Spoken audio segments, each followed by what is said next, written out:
ఈరోజు చాలా మంది అడుగుతా ఉంటారు వై అమరావతి అలోనని. విభజన జరిగింది. విభజన జరిగినాక అప్పట్లో 13 జిల్లాలు.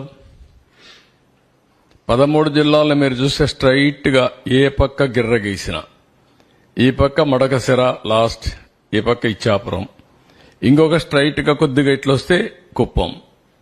550, 590, ఇక్కడ 594 కిలోమీటర్లు.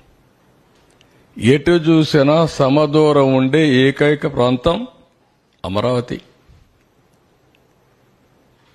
ఎవరు బుద్ధి జ్ఞానం ఉండే ఏ వ్యక్తి అయినా సరే దీన్ని ఏమాత్రం కూడా డిఫర్ కారు మనిషి అనేవాడు. అదే మాదిరిగా ఆ పక్క 12 పార్లమెంట్లు, ఈ పక్క 12 పార్లమెంట్లు, 13వ పార్లమెంట్ ఇక్కడ వస్తుంది. దీనికంటే సైంటిఫిక్ బేసిస్ మీకు ఏం కావాలి అమరావతి నిర్ణయించడానికి? దీనికి కులాలు కావాలన్నా, మతాలు కావాలన్నా, ప్రాంతాలు కావాలన్నా, లేదంటే రెచ్చగొట్టాలన్నా? అంటే ఎవరైనా సరే రాష్ట్రం యొక్క